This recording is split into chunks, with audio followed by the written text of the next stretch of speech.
আমাদের বাপ বেটির খুব প্রিয় আর কমন একটা শখ হচ্ছে বাগান করা।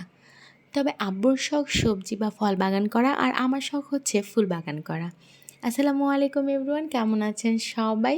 আশা করি ভালো আছেন। আমার ফুল বাগানের সাথে অনেকেই টুকিটাকি পরিচিত আছেন। তো আজকে আব্বুর সবজি বাগানের গল্প করতে আপনাদের সাথে চলে আসলাম। তো আব্বুর সবজি বাগানে এবার আমি বাড়িতে গিয়ে দেখি বেশ কয়েকটি মরিচের চারা হয়েছে আর অনেকগুলো মরিচ ধরেছে।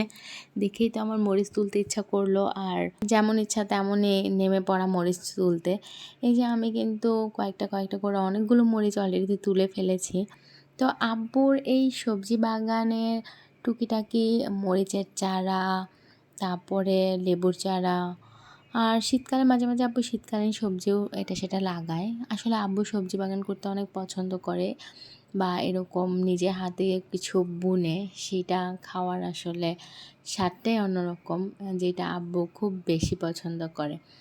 কিন্তু আমার ভালো লাগে ফুল বাগান করতে। তো আমাদের বাপ বেটির মধ্যে সবসময় এটা নিয়ে একটা খুনসুটি চলতো যে আব্বু জায়গা খুঁজতো সবজির চারা লাগানোর জন্য, আমি জায়গা খুঁজতাম ফুলের চারা লাগানোর জন্য। মাঝে মাঝে দেখা যেত আব্বুর সবজি বাগানের সাইডে আমি ফুলের চারা লাগাই ফেলতাম, বা আমার ফুলের বাগানের সাইডে আব্বুর সবজি চারা লাগাই ফেলতো।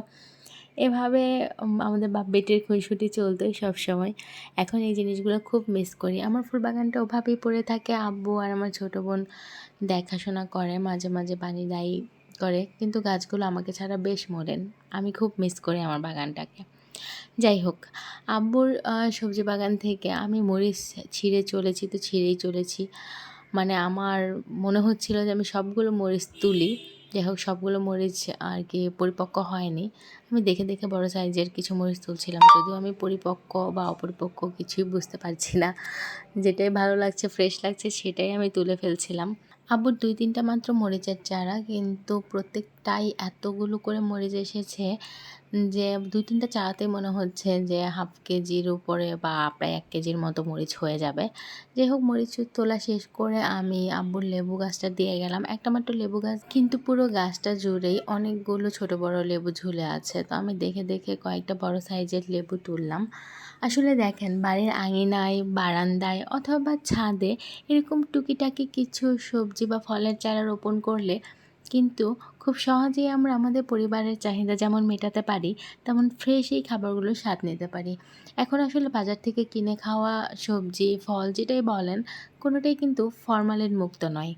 অথচ আমরা যদি বাসায় এই জিনিসগুলো রোপণ করে তারপরে সেই সবজিগুলো খাই, তাহলে কিন্তু আমরা ফরমালিন মুক্ত আর ফ্রেশ সবজির স্বাদ নিতে পারবো।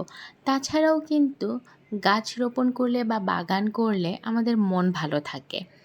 যাই হোক, আমি মরিচ আর লেবু তোলা শেষ করে পোলাও পাতা তুলতে গেলাম। আমি জানি না কে কে এই গাছটার সাথে পরিচিত আছেন, কিন্তু এই পোলাও পাতা গাছের যে পাতাগুলো, এটার মধ্যে একটা পোলাও পোলাও ফ্লেভার পাওয়া যায়, যেটা আমার কাছে আসলে খুবই ভালো লাগে। এটা বিশেষ করে খিচুড়িতে এই পাতাটা একটু ব্যবহার করলে দারুণ একটা ফ্লেভার আসে। তো আমি 4টা পাতা ছিঁড়লাম। আর এই যে সব কিছু মিলে এই ছিল আমার আজকের সংগ্রহ আব্বুর বাগান থেকে।